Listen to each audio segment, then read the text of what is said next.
Thanks again for joining us for this discussion. This is the latest in our series on Without Limits, a shared vision for the future of career technical education. My name is Austin Estes, and I'm going to be the moderator for today's discussion. This session is designed to actively engage participants to deepen their understanding of the aspiration of one of the vision principles. And today we're going to be diving into Principle 4. Each learner's skills are counted, valued, and portable. Accomplishing CTE without limits will take shared commitment and shared ownership among leaders and practitioners at all levels, which is why we have 3 of our vision partners speaking today and have their memberships here on the call as well. So I'm thrilled to welcome Jonathan Alfuth, State Policy Director from KnowledgeWorks, Molly Bashay, Senior Policy Analyst for Education, Labor, and Worker Justice at the Center for Law and Social Policy, and Nikki Da Silva, Manager of Programs and Policy at the U.S. Chamber of Commerce Foundation Center for Education and Workforce. These speakers, who all work for organizations that either signed on to the vision or have provided extensive support for the vision, will share some of their insights to help you better understand and access how to leverage this vision principle. They'll also share work that their organizations may have underway that aligns with this principle and talk about how their members, CTE stakeholders, and partners might be leveraged in your state's endeavors to implement the vision. And throughout our conversation today, if you have questions for any of the panelists, please feel free to add those to the chat throughout the presentation. And if we have time, we'll try to get to those during the discussion.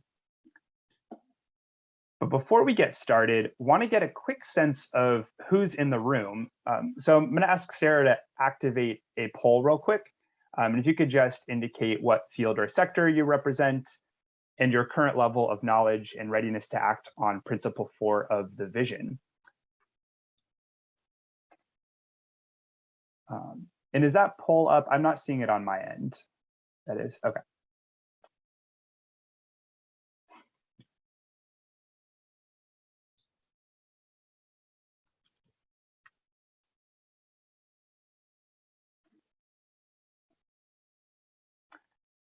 Sarah, how are we looking on that poll? Do you want to give it maybe another 30 seconds before we share that back out? Yeah, we'll say last chance.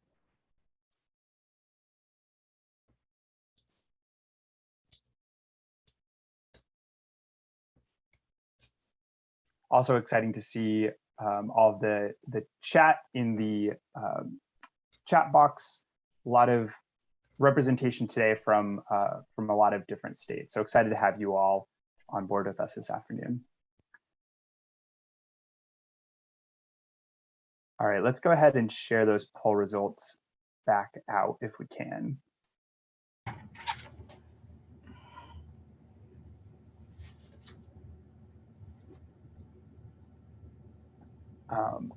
We can go into the principle now.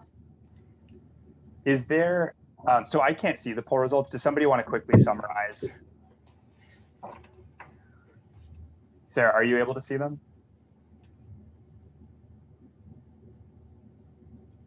Yep, you can move on to the principle now. Thanks. Okay. Well, thanks everybody for participating in our audience poll. So we have a packed and engaging agenda for our time together today. We're going to start with a brief overview of Principle 4, and then we'll transition into a discussion with our panelists to talk about what this means for states and what they see as some promising and necessary actions to make this vision a reality.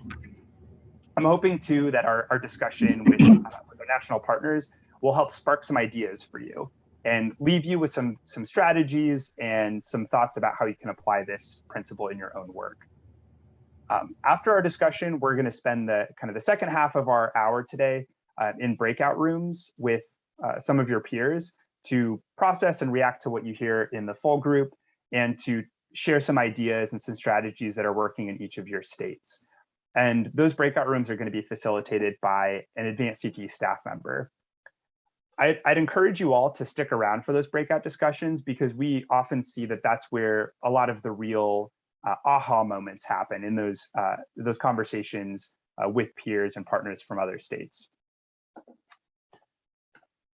So for a little bit of background context, last September, Advanced CTE joined with 9 partner organizations to host CTE Forward, a summit on CTE's impact and promise.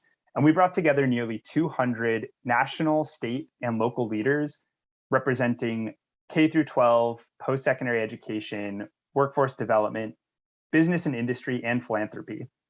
And the summit was designed to have participants co-create a shared vision that would serve as the true north for the CTE community and its partners.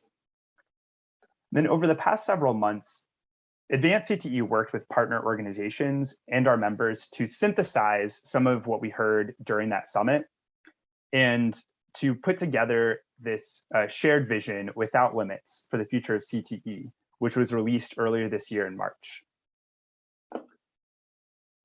The CTE Without Limits vision is anchored in the belief that each learner must have access to and the means to be successful in the career of their choice, which is a simple belief, but not an easy feat to accomplish. And achieving this vision will require all systems working in concert to advance the shared vision, require a commitment to tearing down the barriers that limit opportunity, and requires CTE to be positioned as the catalyst to make this vision a reality.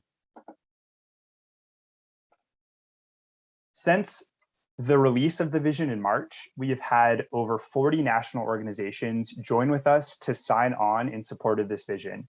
And those organizations represent state and local leaders across K through 12, post-secondary, adult education, workforce development, and industry, demonstrating that Without Limits is truly a shared vision. It's so important that we have so many partners involved in this endeavor, as no one organization or sector can fully realize the aspirations laid out in the vision alone. It's only by working together with a wide range of partners that the vision of CTE Without Limits can become a reality within and across states.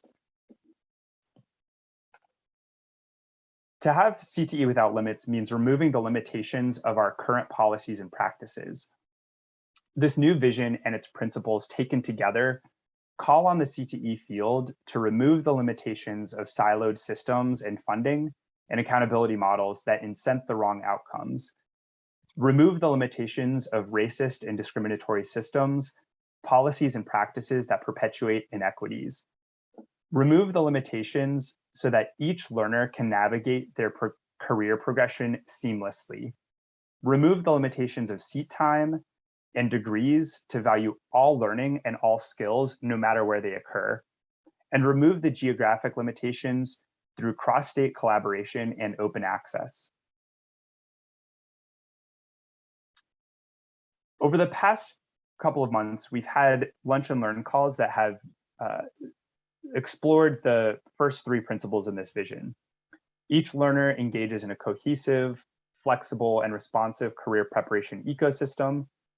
Each learner feels welcome in, is supported by, and has the means to be successful in the career preparation ecosystem, and each learner skillfully navigates their own career journey. And today we're going to focus on Principle 4. Each learner's skills are counted, valued, and portable. This principle advocates for more flexible learning opportunities that enable and value upskilling, reskilling, and lifelong learning by recognizing and counting the skills and competencies that learners gained throughout their lifetimes.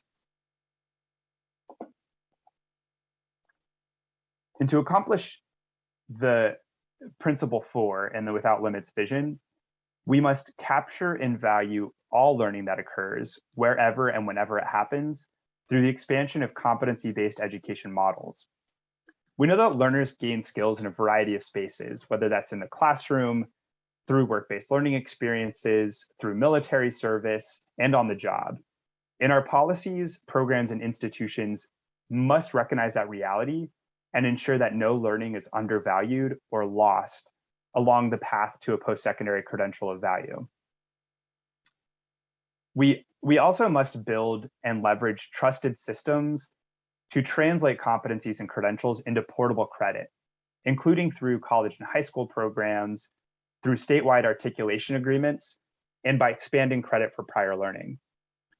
These systems do exist, but are often overly complicated and highly localized, and fail to recognize and value the learning that occurs throughout learners' education and career journeys. States have a clear role to play in building out a broader policy infrastructure, embedding credentials of value within the credit for prior learning system, facilitating opportunities for collaboration and statewide articulation, and elevating existing opportunities for learners. And then finally, we must encourage industry to expand skills-based hiring practices that value competencies and not just degrees. Undervaluing non-degree programs has a tremendous cost to employers and can leave behind workers with tremendous amount of experience that may not be valued through a traditional degree. And to further empower learners, states and communities should provide each learner with a learning and employment record that captures their accomplishments, aptitudes, skills, and competencies. So now I'd like to transition to a discussion with our panelists about how we can work together to make this principle in the Without Limits vision a reality. So I'm going to start off with a question for all of our panelists, and also use this time to give each of you an opportunity to introduce yourselves and talk a little bit about the organizations that you represent. So our first question to kick us off this afternoon: what does this principle mean to your work and to your organization's members? And I'm going to start in order that you all appear on my screen. So I'm going to start with Molly, if you want to kick us off. Okay. All right. Thank you for first off inviting me and letting me participate in this. My name is Molly Bashay. I work at the Center for Law and Social Policy, or CLASP. And this principle is really important because, I mean, ultimately, credit for prior learning is about respecting the expertise of workers and learners who gain their skills outside of, the traditional post-secondary system. And when we're talking about what the traditional post-secondary system is and who is most likely to learn outside of it, we're talking about fundamentally a conversation of access and inaccess. And the people who traditionally are not able to access the pathways to post-secondary education and all of the barrier busting opportunities that come out of completing that education.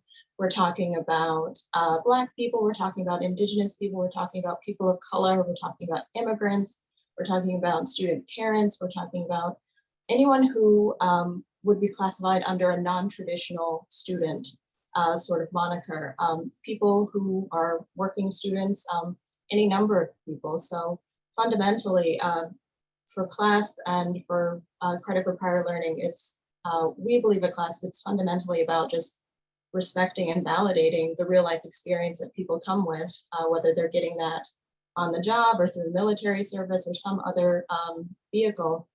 It's about simply valuing everyone's experience, however that happens to come. Thank you so much, Molly, and thanks for being here with us. Nikki. Thank you. Nikki De Silva with the U.S. Chamber of Commerce Foundation. Previously, I worked in state government, so I was actually probably more on the side of many of the people here, trying to figure out how we were going to be kind of developing our CTE programs and workforce programs within the state of Indiana. I didn't see anybody on here from Indiana, but thinking about how Principle 4 applies to what we do at the Chamber, I think it aligns very well. Thinking about how learners' skills are counted and valued, and kind of expanding on that skills-based hiring practice is exactly what we do within talent pipeline management. We're really trying to help employers better understand their data and what they're signaling through their job descriptions about what are those actual critical competencies and skills that are needed for the most in-demand jobs, and how they can do a better job of really understanding what their needs are, how they're communicating those with their partners, and aligning the system so it's easier essentially for workers and learners to understand what they need to be successful in a particular role when they get there, and how we can support them, to Molly's point on access. All right, and then John, what does this principle mean to your work and to your organization? Thanks, Austin, and thanks again for having me here. It's great to be a part of this group. Well, just a quick background for folks who may not know as much about KnowledgeWorks. We are an organization that believe that all children's experiences should include meaningful, personalized learning that enable them to thrive in college and careers in life, and we help states and schools work towards that vision. So within that vision, this is a principle that aligns very closely to our work. The whole idea of systems that work for all learners and that capture all learning. We have actually a 12-part state policy framework that I will drop into the chat here when I'm done talking that really includes CTE as a broader component of this vision for personalized learning. And again, it's really a vision that focuses on making sure that students have access to be able to get credit for any types of opportunities that they participate in. So we have a number of different policies that we advise states to approach in this work. We advise them to set a vision for what they want their education system to look like, and then develop competencies that align with that vision. Again, CTE and the workforce more generally is very well aligned to that. We also try to help advocate for states to help you think about how learning is credentialed and how high school graduation requirements play out, and encourage these types of programs, and then again, create pathways to support students as they progress through career areas of interest.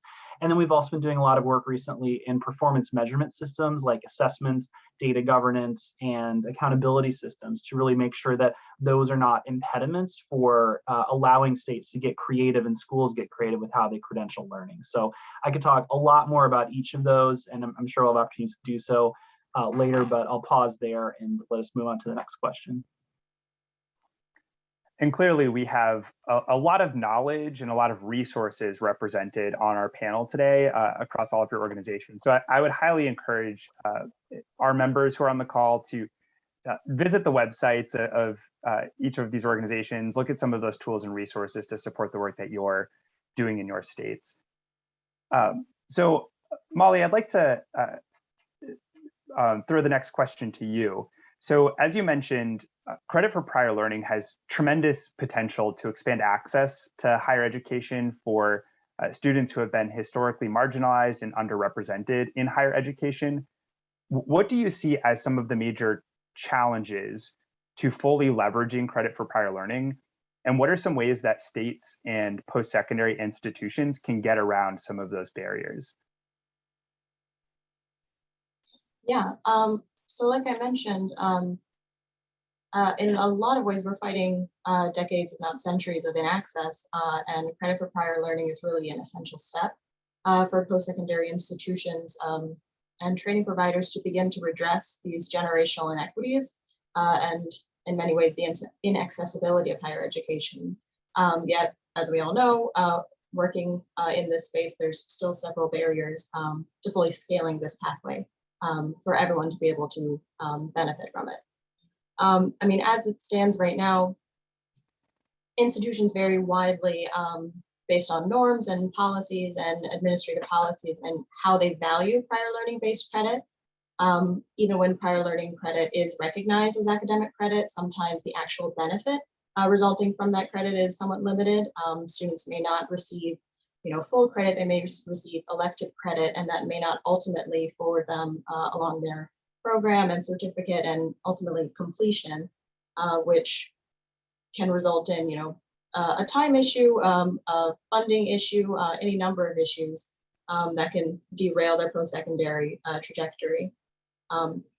There's also a sort of student institution mismatch. So generally community colleges and for-profit institutions are more receptive to using CPL, and they're more likely to grant major course credit than several larger institutions, like maybe four-year institutions.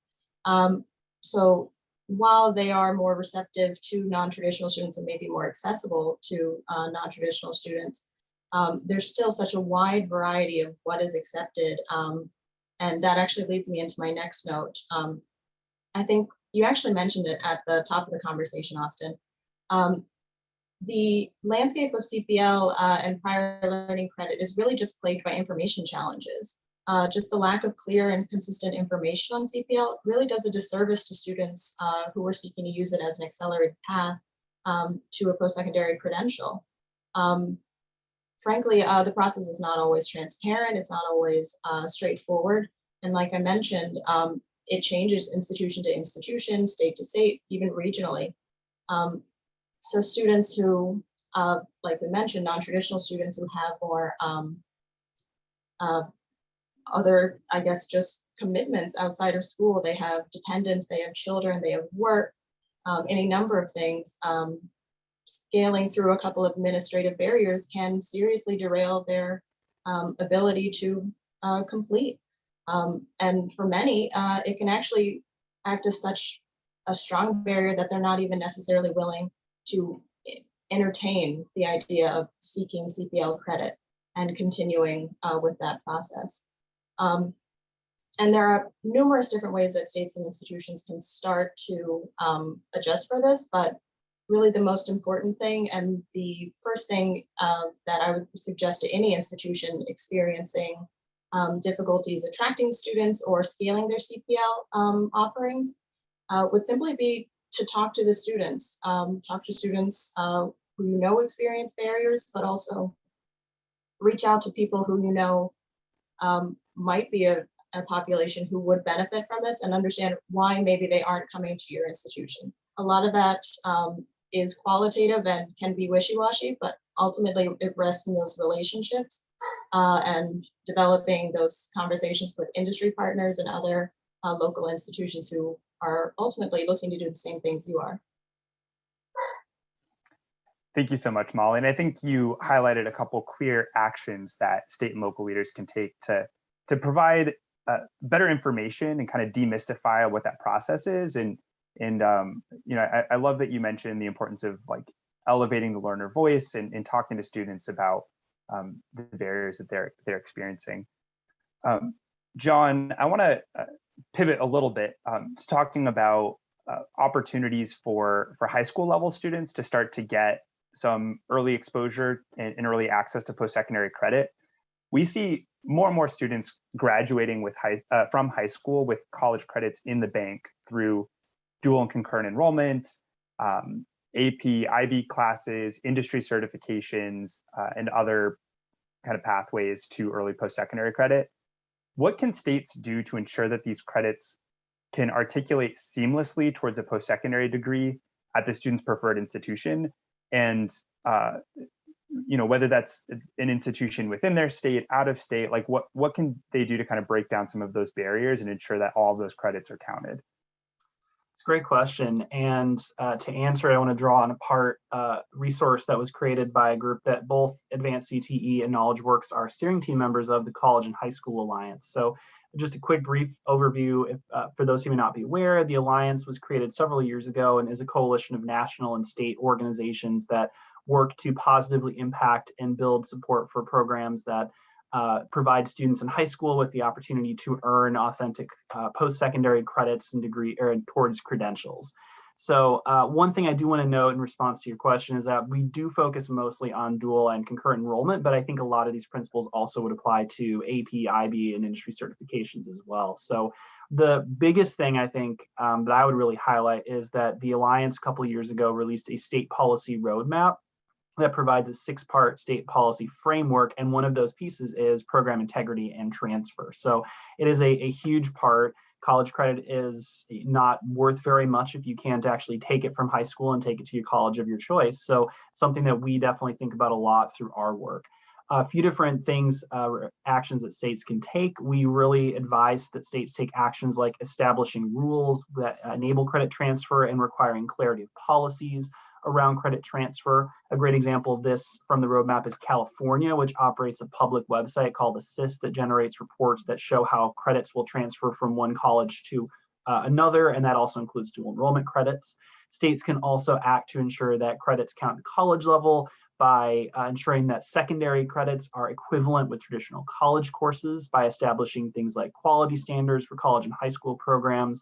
Another one of our steering team members, NASEP, does a lot of work in this space. And a great example there would be Texas early college high schools, which are actually have a process that requires an annual application with multiple benchmarks as well as multiple outcome-based measures. And then lastly, states can also take leadership in cultivating cross-system collaboration by requiring that high school and post-secondary institutions have solid MOUs in place that clearly articulate the roles of each. And then a core piece of these MOUs can also be spelling out quality standards to make sure that credits are acceptable regardless of what institution that students end up going to. So this is also a great opportunity to promote workforce alignment opportunities through college and high school programs that help meet the demands of in-demand industries. Now, to your question about a lot of this work happens in state, what happens when you go out of state? From all of our research, that is a bigger challenge, and a lot of states have really focused on that within the borders of their own state type of transfer. So I think that there's a lot of great work to be done by states that are looking to really take some leadership in that space. But unfortunately, in a lot of our examples to date, really focus on that intra-state type of transfer versus external transfer. And that will be a topic that we'll discuss a little bit more in our final webinar on Principle 5, which is going to look at CTE without borders. So what does it mean to have kind of a seamless system that isn't defined by geographic boundaries? Thanks so much, John, for sharing some of that. And if you, perfect. I was just going to ask if you could drop in that CHSA framework into the chat. For those of you on the call who haven't seen that framework before, super helpful tool in thinking about dual and concurrent enrollment opportunities. So Nikki, one thing that I'm really excited about with the vision is that, as I mentioned before, it's not a vision that's solely driven by and the responsibility of the CTE field. There are specific actions that different partners and stakeholders can take. And Principle 4 actually includes a direct charge for employers to kind of break out of the confines of degree-based hiring and to adopt skills-based hiring practices. So what do you see? I mean, there's obviously a lot of potential, but a lot of barriers to looking at other ways of valuing competency in hiring decisions. So what do you see as the primary barrier to making that shift from the employer perspective? Yeah, I think a lot of times for this, it's really the employers are their own barrier. And the way in which we think about it, everybody here has been hired into a position, right? If you think about the job description for the role that you're in, how much thought really went into what was listed there, or how much does it actually align to what you're doing? I would hope maybe for most of us in the current roles, they were more aligned, but a lot of times we're kind of copying, pasting, or utilizing degrees or pedigrees as a way to proxy skills and competencies that we're looking for. And by doing that, we are effectively kind of shrinking our talent pool or narrowing the pipeline, as we like to say in TPM. And really kind of pushing out potentially high qualified talent because they don't possess a particular degree, whereas that degree might not necessarily align with the way in which people are learning now, how they're collecting their experiences, and what are the core competencies for someone to be successful in a role. So I think the biggest thing in this is really getting employers to really understand how to accurately communicate their hiring requirements to ensure that they'll be successful in being able to play more of a leadership role in managing those pipelines. And that way that they're able to really be better partners to education and training providers in developing the right pathways for students. It doesn't do any good if you have 15 different employers telling you 15 different things that they want for the same program, right? How are you as an education or training provider supposed to understand what are the most important skills and competencies that these students need to learn to be successful in a role if we don't understand what we're supposed to be doing? So I think that's kind of the first piece of it. I mean, the second piece of it, and I think COVID has really helped with this, is understanding that there are different ways to learn, and we need to be open to really thinking about where we're getting our talent from, what kind of experiences count for those particular people, and how how we're doing our hiring process.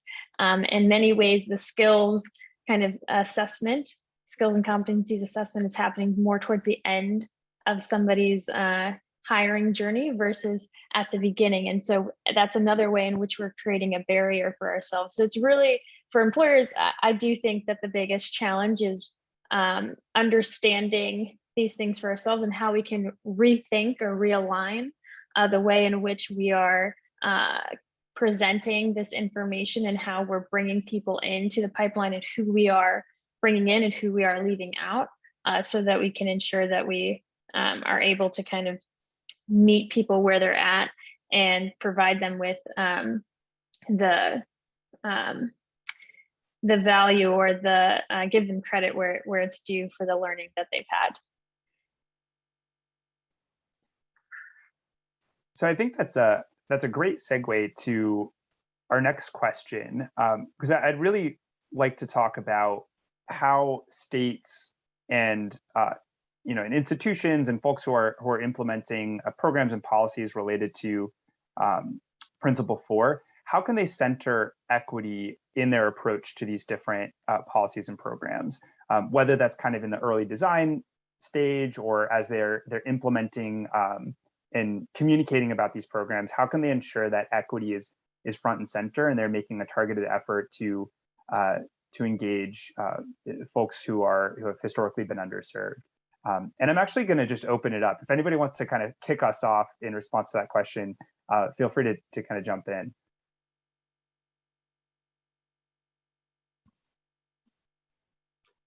I can go ahead and jump in. So just with some quick thoughts, I'll focus primarily on states since that's where my team at KnowledgeWorks really spends most of our time. Again, we do have a schools team, but we work mostly at the state policy level. So I think for us, Principle 4 is really important to equity. And one of the first things that we really consider is the mindset behind policies as they're designed.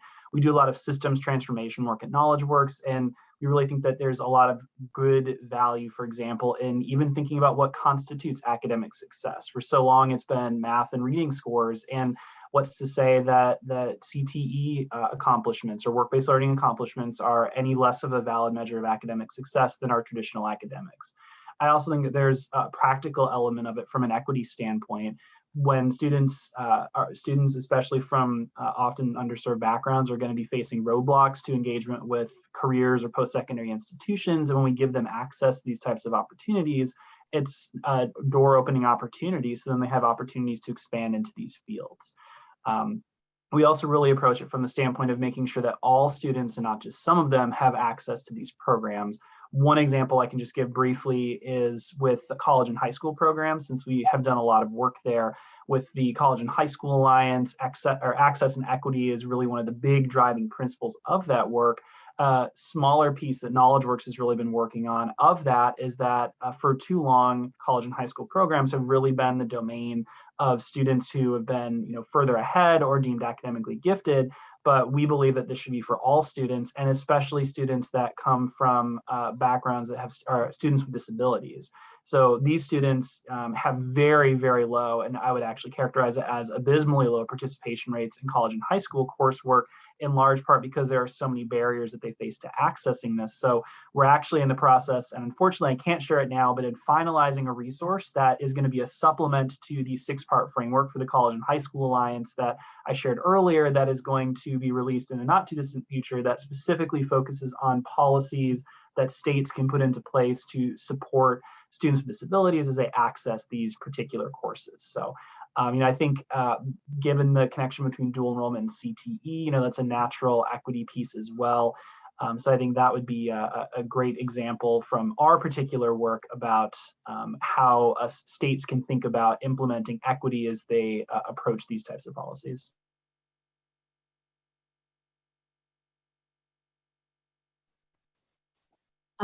John, I think you really just answered the question in a lot of ways, and I think a lot of it's actually transferable from states to institutions to employers. The only thing I'll really add is just that I think embedded in everything that you said, there's really just this essential need for flexibility. If what you have right now isn't working, or if you want to engage in populations that you previously haven't engaged or been underrepresented generally in post-secondary education or in your program specifically, it's really just about envisioning what you want and then working backwards from there. If this is what we want, what has to be true? And a lot of the times is you have to change who you're reaching out to, change the methodology to who you're reaching out to, how and why, and who you essentially give a platform to. Who is the person who is the figurehead for this? Do you need to partner with community-based organizations to help build that relationship and help build that community trust, to create a pipeline and then essentially understand the needs of whatever population you want to reach out to? A lot of the times, an increase of flexibility, an increase in offering support services at the employer level or the post-secondary institution level can really make all the difference between someone maybe not even hoping to join a program and being able to participate in the program and go all the way to complete and then move on to a family sustaining job and livable wages and just economic security. So much of this is really just about some self-examination and really building in that flexibility from the beginning. Yeah, and I'll just quickly echo what John and Molly said, but I think, Molly started talking about having to have a framework to kind of do some change management, some shifting in the way in which we kind of organize our processes. And I think talent pipeline management, that's essentially what we're trying to do for employers. And we actually have a resource that's an extension to our framework around opportunity populations and really thinking about how employers can be more intentional about how they're addressing and embedding DEI into their overall workforce strategies. So really thinking about how they're intentionally building those partnerships that Molly was talking about with kind of, we call them opportunity population serving organizations, and making sure that we're really thinking about how the overall organization's goals are and how that fits into the broader business strategy. Because at the end of the day too, it can't just be, here's one thing that we're going to do differently. You have to build it into your entire model and have it be almost a culture shift within the way that you do everything. Somebody once said this in one of our meetings. They said, you're waking up, you're brushing your teeth, and you're checking your bias. Well, I think it has to be just something that's automatic in the way of everything that you're doing. You're being intentional about establishing and understanding what those additional barriers might be, how we're building in supports, all of those kind of things. And I believe employers need to take a bigger role in that. So we try to help them do that. I love that idea of wake up, brush your teeth, and check your bias. I think it's a really good way of going about life and work. So we could probably keep going for hours and hours, but want to make sure that we have some time with folks on the call for some deeper discussion in reaction to what some of the panelists shared today. So we're going to transition into a round of breakout rooms, and we've got some questions for folks. I'd encourage you all to stick around for those breakout rooms and hear from what other states and other folks are doing related to Principle 4. And then we'll come back together a few minutes before the end of the hour to share out some of what we discussed in breakouts and then talk about some next steps. So Sarah, if you could go ahead and activate the breakout rooms whenever you're ready.